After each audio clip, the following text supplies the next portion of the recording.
Sanji trying to create an opening for his team as Lola does the same, zoning Sanji away.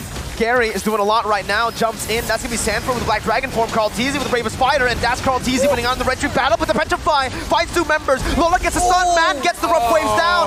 Man's looking for more. Sanford's going to be stunned up as Yaoi jumps in onto the mid lane. Sanji flickering out, hits the wall. Gary looking for it, finds the...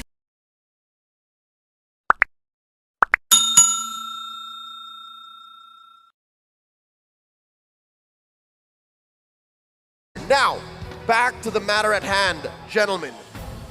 M4 upper bracket. There's only room for one more in tonight's matchup.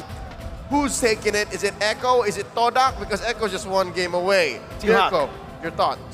For me, looking at, again, just the performances from game one, game number two, how dominant Echo has been, and how they've improved just based on one game alone, I'm going to have to say Echo takes this game and moves on over to the next stage in the upper brackets. Right here. Oh, Mr. Mao, tell me something different. Do you agree? Mr. Mao.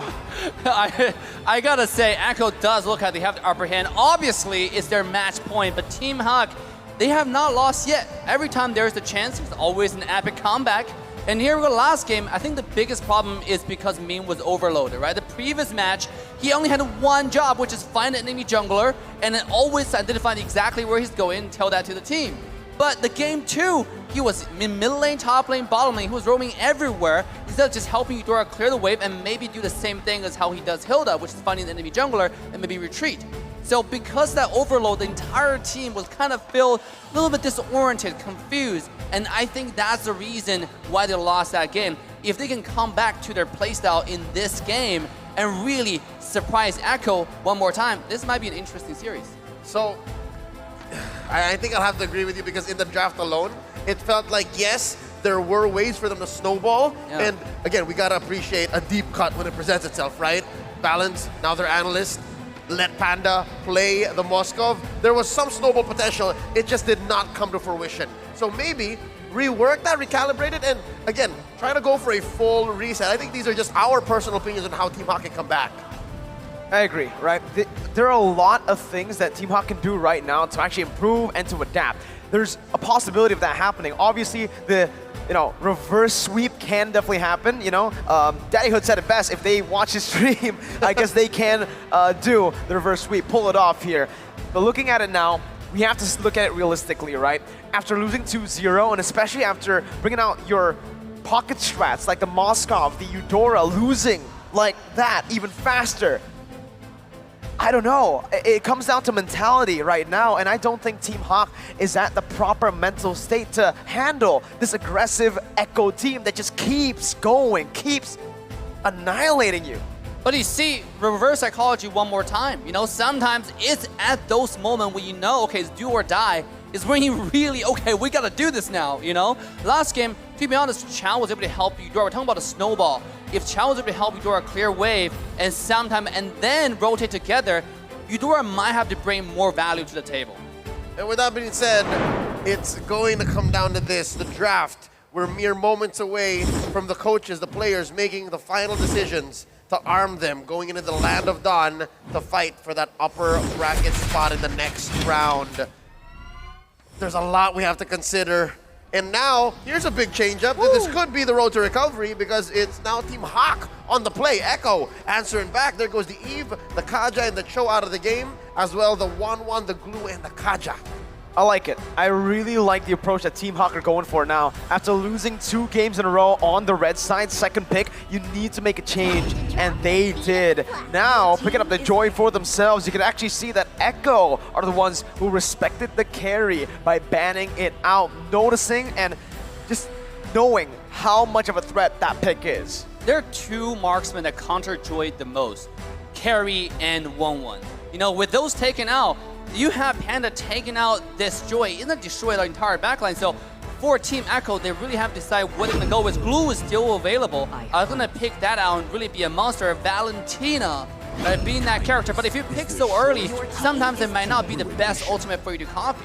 Yeah, I mean, right now on board, they only really have that rhythm beat on Joy to steal. Not something you wanna get, but I guess for, benefit of the doubt for Echo, what they can do is try to corral the choices that Team HAQ can make. You know, interestingly, talking about ultimate that you can carry, you can actually copy Joy's ultimate, and somehow it automatically unlocks it for you. You just click it. You just click it Start and dancing. it activates, and you start dancing, you start doing damage. It's quite insane. But it doesn't do the fully stacked damage, Yeah. right? Yeah. Okay. Absolutely. It's not like when you have a 4-5 beat on point and then you go to your ultimate, right? This is very different. It does unlock your ultimate though. Another, How about a Bravest Fighter? there you go, right? Another big ultimate that Rock. technically he can steal. And right now we'll have to see the Kadita too. That is another ultimate that technically can be used by the Valentina, right? Looking at the Valentina pick, even after the crazy nerfs onto Valentina, you know, I need to talk a little bit about why teams are still opting to go for this despite having the nerfs onto her in terms of the damage done. It's just how you are able to dictate the draft, right? When you pick Valentina up, the enemy team is then forced to just go for or try to avoid big ultimates. You, on the other hand, can have all the flexibility in the world to go for these crazy ultimates that can really just stomp on the enemy team.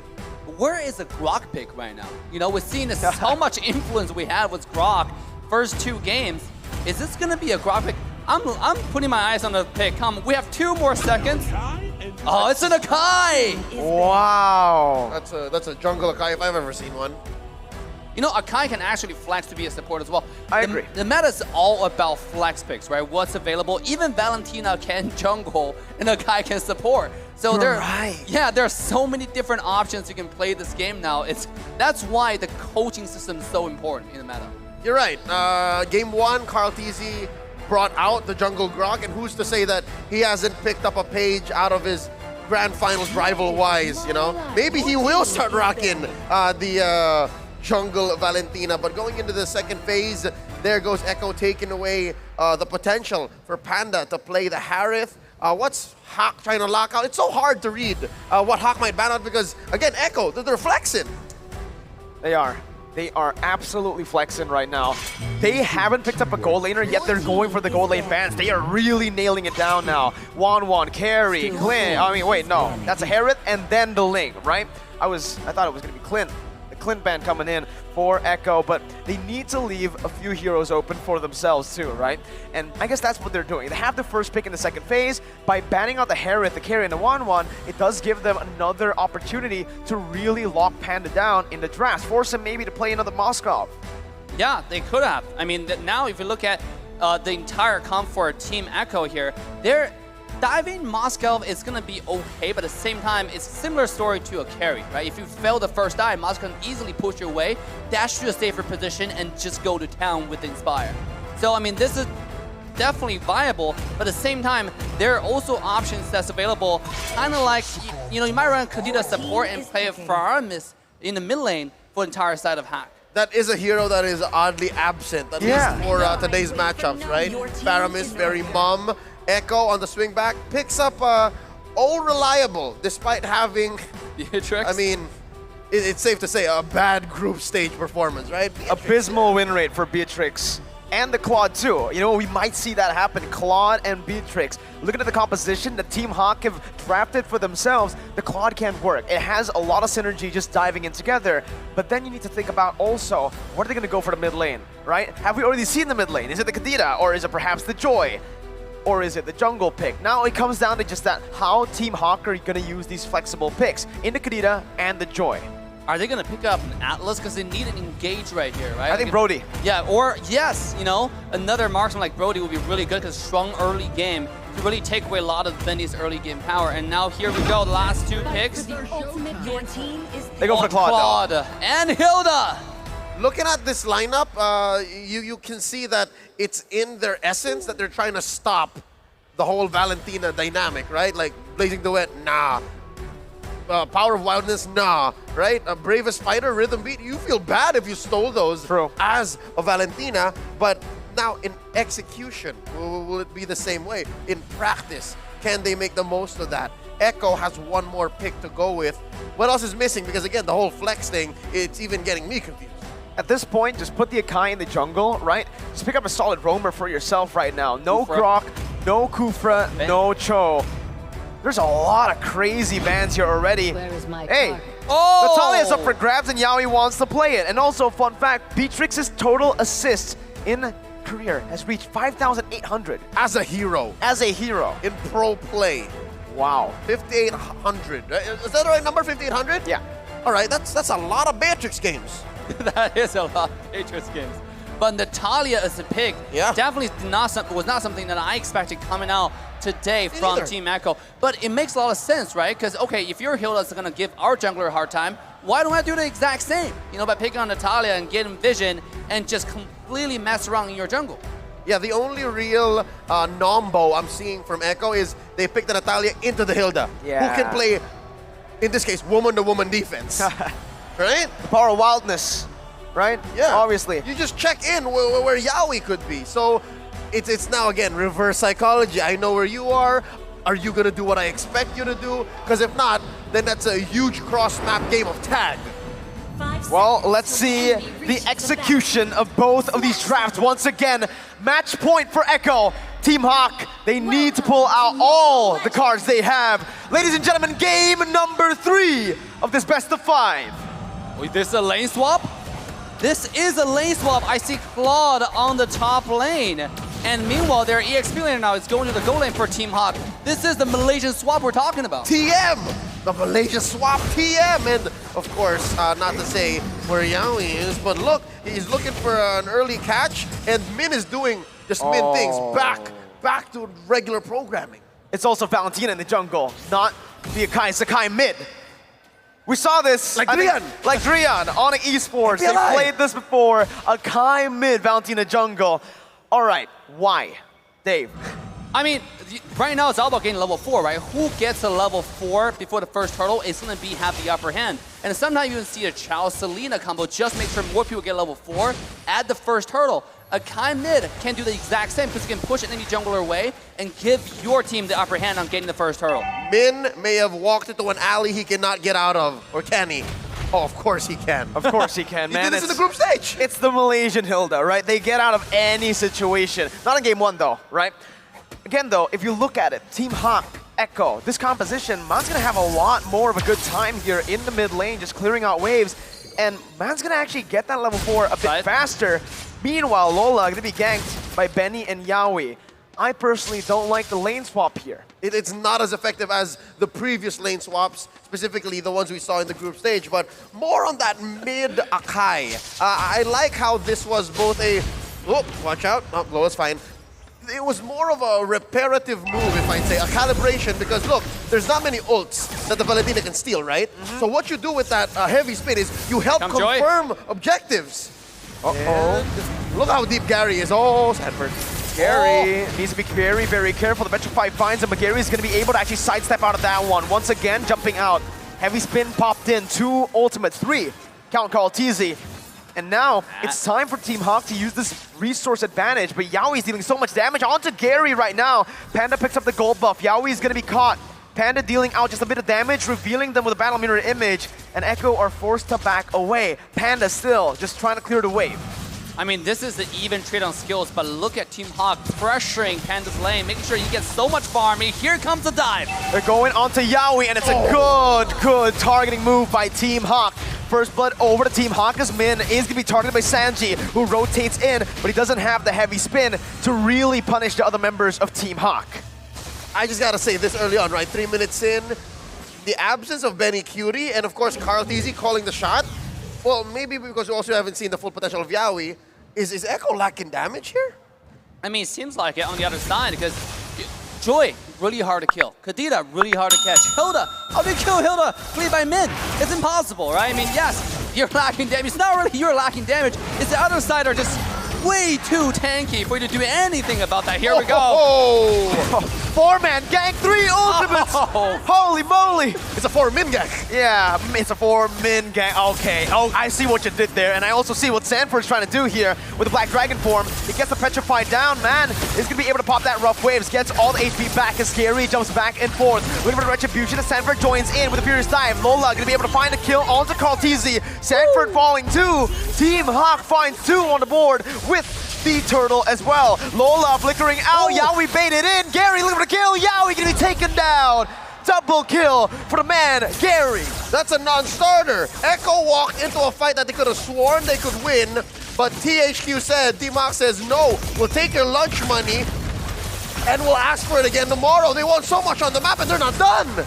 They're not. This is a Malaysian style at a full display right here. Hilda trading 4 ultimates on the blue side jungle of Echo. At the same time, entire HAQ just started the turtle on command. You know, they know you don't have the ultimate, you don't have the skill necessary to contest this objective. They started it, and Echo, when they showed up, Team HAQ punished him and punished him properly. Here we go again.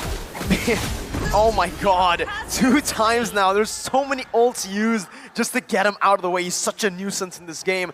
And right now, I do feel like he's a bit more just reliable in this game compared to game 1, even though Echo have drafted themselves a better early game comp. Yeah, Echo's really trying. And again, despite this Natalia not dealing too much damage, Yaoi has hit a career milestone. The lover boy has dealt millions now in damage. But wow. wait, even Panda, they're struggling to kill even just Panda. All right, now I like it, right? At first, I was a bit, you know, I was doubting the lane swap because, again, Benny's going to be able to find a lot of gold early on to scale onto those item power spikes. Thing is, it's not a full lane swap that they usually do. It's just to get Panda that level advantage to then come down towards the gold lane to win out in the lane and to actually bully the Beatrix. So it's an adaptive lane swap that's really good for Team HAQ. And also, Team HAQ's taking very, very smart and slow, right? They were on the bottom side farming the wave. He expected somebody to show up, right? Just use the Blazing Duet to get the wave, get the farm, and then dip, right? Get out of there. Here we go. The next turtle contest is live. Sanji trying to create an opening for his team as Lola does the same, zoning Sanji away. Gary is doing a lot right now, jumps in. That's going to be Sanford with the Black Dragon form. Carl Teasy with the Bravest Spider, and that's Carl Teasy winning on the Red Tree battle with the Petrify. Finds 2 members. Lola gets a stun. Man gets the rough waves down. Fans looking for more. Sanford's going to be stunned up as Yaoi jumps in onto the mid lane. Sanji flickering out, hits the wall. Gary looking for it. Finds the killing spree, and the mid lane turret falls. It's a trade, but Lola in that gold lane now is still going to be able to survive. Meanwhile, Min chasing Yaoi down will mean that Team HAQ will have all they can say on the mid lane tier 1. That's a turtle for Echo, but they suffered so many losses. I can tell that Benny Cutie also had some hard decisions to make, and it ended up not killing or not dealing damage to anybody. Yeah, and now look at Yaoi getting the vision. It's more of a mental game right now on both sides, right? Who's going to outsmart each other? Because both sides, like, they don't have a set strategy, full-on engage. It's like one at a time. You really have to play careful. Look, Panda shoved the lane and dip, but Yaoi is on the chase. Oh, and he finds the kill. Min tried his best to just give him vision there, but unfortunately, Echo, with that positioning, onto the flanks. They were able to catch Panda off guard. All right, this could be, you know, 1,000 times worse for Echo, given that this is a 2K lead for HAQ, and Echo is slowly putting some damage on the board, but I don't think it's enough. Min? Sanji. Oh, no wall to pin Min down there. Nope. Yeah. Starter, still. Oh, here we go though. The damage. They've all used it onto Min. Yaoi's chasing him down as Sanji is going to be able to actually disengage. Yaoi finds the assassination, but that's going to be Man finding the Petrify. Carl Teasy taken low.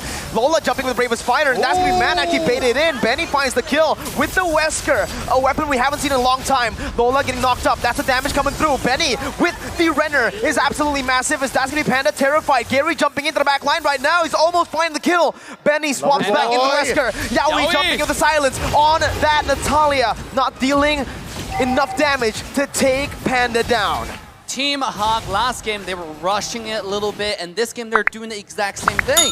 They were finding the dive they should not have, and you can see Yaoi is playing the smart game, the brain game, right? She's getting the vision on the blue side jungle of Team HAQ, and once he realized where Panda was, he found a kill onto Panda, and then he flanked, found a kill onto Min. It is one at a time, very strategic move coming out from Yaoi. I mean, say what you will about the whole roamer getting all the kills situation, but you gotta do what you gotta do to help Echo bounce back, right? And shut down who you need to shut down for Team HAQ. And they're making pushes, and look, here's a heavy spin out. Yo, Echo knows that they're still out of their breath. HAQ is gonna get this clean. It's a good execution here in terms of how to control the neutral objective by Team HAQ, but it's also a very good response by Echo. They, like you said, they know that they cannot take this fight. They will lose straight out on the 5v5. So they instead rotate Yaoi over to pick up a trade. It's not a worth it trade, but that's what they can get right now. But look at Benny's farm, though. He's getting there, right? He's about to build a corrosion size into the golden staff. Once you get those items, Hilda's not going to survive very quickly. He already finished the core damage items, make sure all the skill is going to do damage no matter who it comes. And now it's about shredding the tanks. But here comes the defense. I mean, this Benny, can he hold the Lord? I think it's going to be pretty easy with the SMG. We'll see, right? With the Bennett, it's even faster. So he uses the ultimate, but Team HAQ are still going to be able to use a second wave and even just a can wave from the previous minion. Tier 2, number 1 taken down in the top side. Mid lane going to be taken down too as the bottom lane too. This is just very good micro from Team HAQ to control this side as man jumps in, finds the pick on the Sanford. Panda with BMI, Gary to be pinned down as that's going to be Sanji just wreaking havoc, but Gary does the same thing, dodging away from the CC, dealing damage while he's at it. A 1-for-1 as Sanford and Man get taken out, but it's still Team HAQ who find the base turret and find the better value. I mean, this is very, very exciting what Team HAQ does. They know Yaoi's looking for the flank, the back line. So what did it do? The ultimate bonding experience, right? It grouped out, make sure you can't do anything at all. At the same time, Panda's a little bit tanky, was mentioned earlier. He built a little bit of defense item to make sure it doesn't get one-shotted. As long as this guy stays alive for actual 1 second, that will help. And here comes the damage! Whoa! What a combination! With the Renner shot and the assassination, now it's gonna be Lola who's gonna be caught. Yaoi jumps in again, and Sanford is the one who picks up the kill. On top of nothing, Echo were able to find a pick. There's still some punishment from Echo because Team HAQ stayed a little longer than they should have. Should have been happy with that mid lane inhibitor push, with that Lord. 1 try, 1 go, success. But they stayed, and I think the vision that the lover boy, Yaoi, provided was super instrumental to get this done. Now, talking about the Echo situation, heavy spin away, I gotta say, they can't win on conventional terms. They always have to win team fights, because their lineup almost has 0 wave management. Like, they have to win fights. Oh, here, oh, man! Oh, I thought Beatrix's Renner was nerfed. Look at the damage he did to Man, what? It's an 11-minute, almost 3-core item Beatrix. True. That's what it does. Oh my god, that's a lot of damage, right? It just feels like the old Beatrix there with the Renner shot. Yeah, it had what now? A Roar and Blade of Despair, right? Yes. Almost everything you need. The Malefic Roar plus Blade of Despair, that's going to be a lot of damage. Plus, Man is going full damage, right? Like this guy, the good thing about it, even though he took a lot of damage, he can recover with the passive really quickly. You know, so he's back to full HP again, and this time, HAQ, I think if they want to win this game, they have to just play careful. Every time they play sloppy, they get punished really heavily. And here we go, they're going for the Lord. The very, very steady gameplay coming out from Team HAQ. This might just be what they needed to win the game. Red Tree comes in, Lola jumps in with the bravest fighter now. Again, zoning Echo away, and Echo just did not have anything to respond to that Lord play. It's another Lord, but unfortunately for Team HAQ, it's not the enhanced Lord just yet. Yep, they killed the Lord a little too quick, but then again, a free objective, we'll take it. Enhance their minions, force a push, and again, I think the reasons why they did that is because Echo, as mentioned earlier, has really bad wave clear. So force the issue, keep going. Look at Yaoi, just on the side, he's trying to camp, but again, the UV is too strong, right? I mean, like the ultimate bonding experience on the top side now, they're gonna get a free tower. At this point, the Lord wave is more valuable than the Lord itself. You know, they're pushing the tower for free. More than just for free, they pick up a kill as well, and it's Sanji who falls on the Akai pick in the mid lane. Now let's talk a little bit about that, right? It was a risky move by Echo to go for the Akai in mid and instead flex the Valentina over in the jungle. What do you think they have to do now with this composition? I mean, at this point, it's really have to capitalize on more misplay or the sloppiness from HAQ. Because this is a HAQ's game to lose at this point. Thinking about 3,000 go to head. Here comes! Sanford getting the petrify down onto Man. Now still getting back to HP. Yaoi absolutely assassinates the mid laner, but Panda shuts him down. That's some more gold onto Panda that you do not want on him for Echo. Right now, with the loss of your roamer that can flank and give you vision, Team HAQ will be able to actually siege that base turret down. Panda jumps back to his BMI, and Team HAQ are just playing it disciplinedly. From worst to bad to not so bad to just no base turrets left, the situation for Echo has to have some rubber band, and I just can't put my finger on it. You were asking about if the mid Akai was a little too risky. If I remember correctly, that MPLI mid Akai on Drian was a snowball lineup. I don't see any snowball from Echo right here, right now, 14 minutes in. Yeah, absolutely. It's a reverse snowball, actually. You know, with all the vision coming out from Hilda. Natalia, even though he's finding, he's trying to do the best he can from Yaoi's perspective. But the team is just not able to follow up with damage because you have a Hilda on their entire team's base, absolutely unkillable. So it's, again, at this point, you can see the Team HAQ is being very disciplined, sinking the wave, actually not pushing the wave at all, just slowly but surely making sure the wave is pushed down to their side so Echo doesn't find any farm, maintain their goal lead, and wait for the next floor. But here comes the punishment from Yaoi. That's a lot of damage, my dude. And Yaoi just deleted, man. No one's going to be able to find him, too, right now.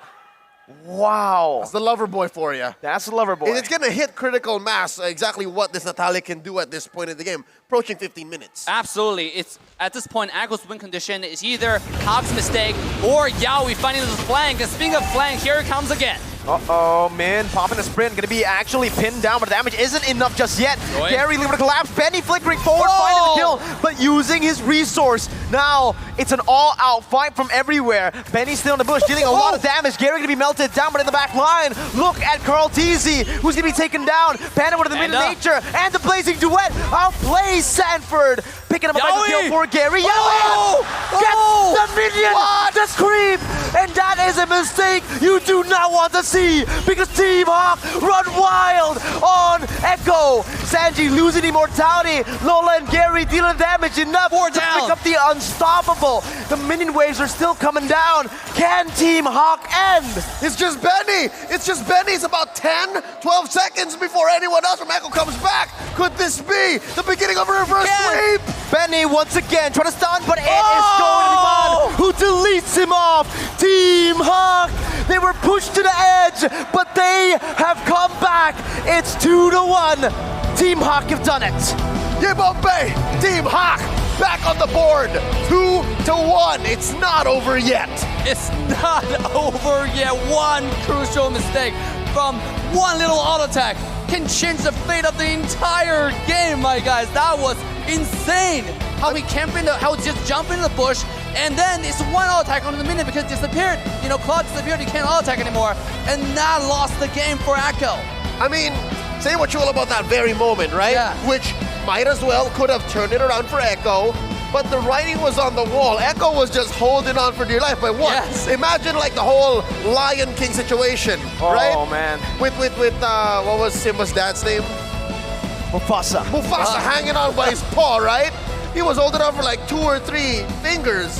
That was worse for Echo. They were just really just grasping for dear life. And you see here the face of the lover boy, the disappointment. Might as well could have been that one moment. Yeah, absolutely, because dude, that killing Claude and able to survive somehow, because Claude delays so much more time. Even though kill Claude was a one auto attack, he should be able to run away and maybe find another flank onto the Kadita, and that might just save the game. I think we got to give massive props to the draft for Team HAQ, right? We doubted the draft. We were, still thinking, but again, after seeing that Akai and seeing just the later second phase of the draft where they just completely shut Yaoi down, you could see Yaoi was struggling, right? On to Natalia, he wasn't finding his comfort zone. It was so hard, and I think the headline may ring true. No carry, no win for Echo in Game 3, but I don't think it's that simple. This was a masterful execution by Coach Pabs and, of course, Valens and the rest of Team HAQ to orchestrate a comeback victory in a series that, dare I say, they dominated the whole of Game 3.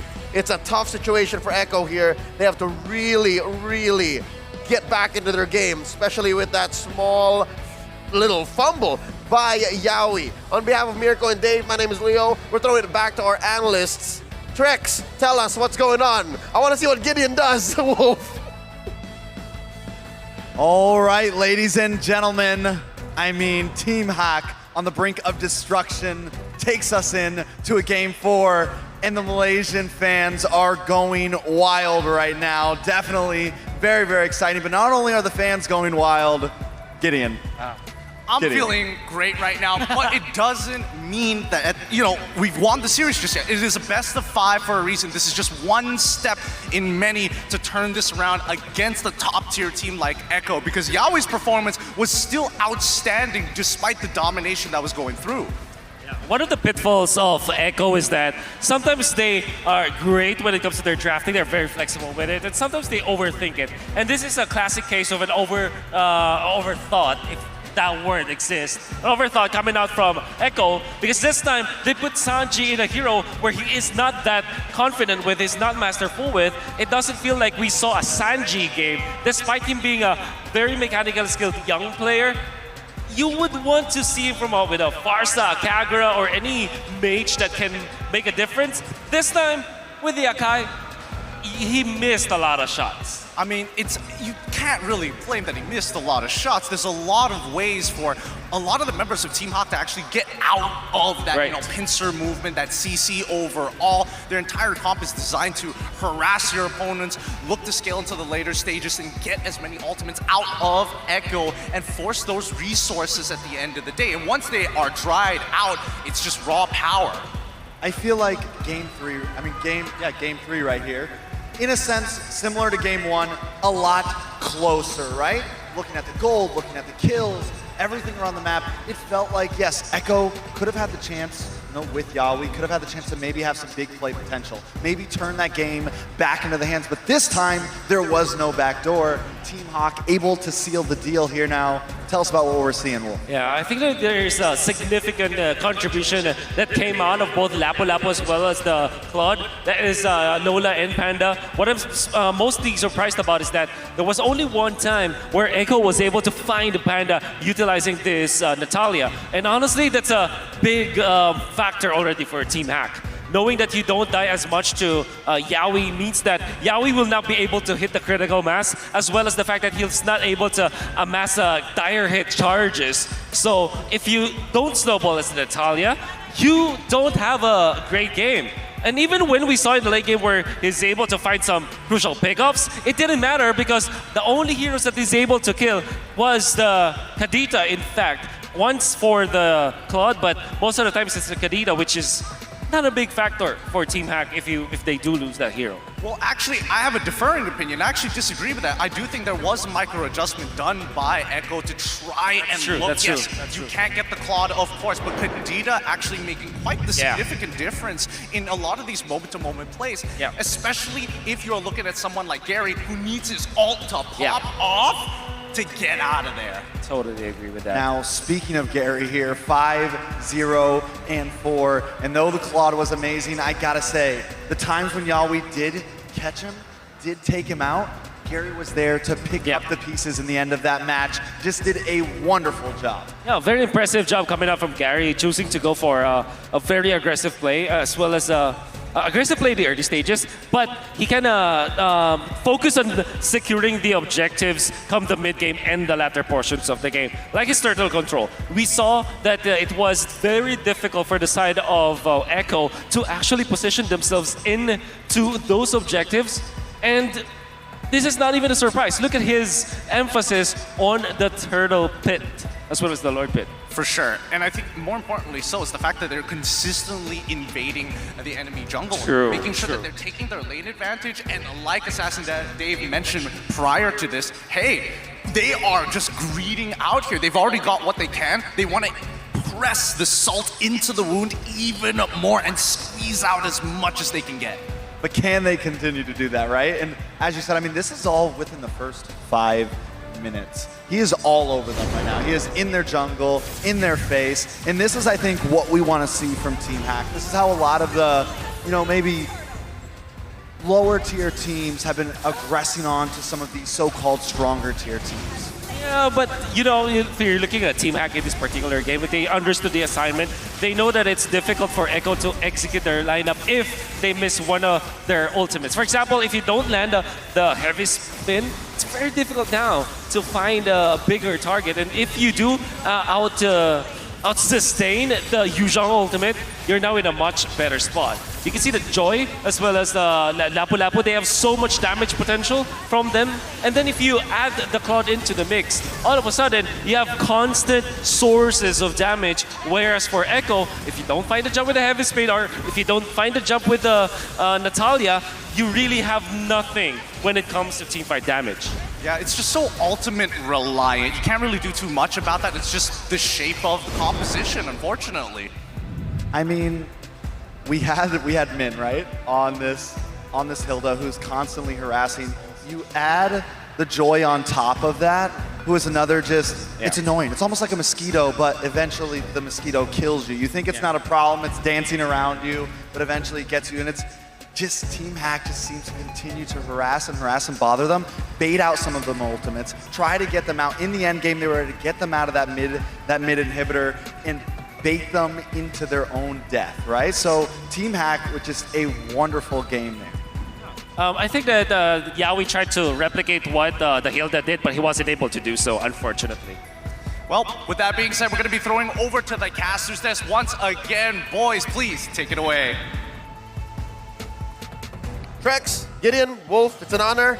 Back at the desk, we're setting up for game number 4. It's not quite done for the Malaysians, and boy oh boy, we're feeling it here at the stadium. Once more, we're queuing up for the 4th match of this best of 5. It's Echo versus Team HAQ. We awarded the MVP on over to Gary, and what struck me the most is exactly where he was in the first 5 minutes. And I guess we're just not so used to seeing a Joy come through in the draft.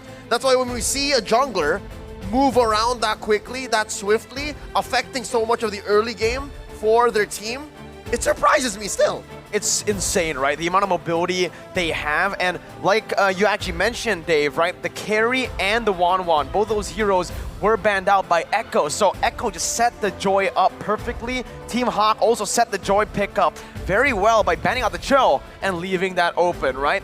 With that, Joy just didn't really have any counters, and again, I think we had this discussion right after the game ended. That Akai Valentina swap, right? I was doubting HAQ's composition, especially the Hilda, because I thought the Akai was going to go to the jungle. Yeah, I think they've definitely overthought their entire strategy and draft for Echo in Game 3. It's their match point. I mean, they have the confidence, they have the momentum to do that. But going to Game 4, are they going to return back to the textbook style gameplay to lock down this win and proceed to the next round? And this is something we need to find out.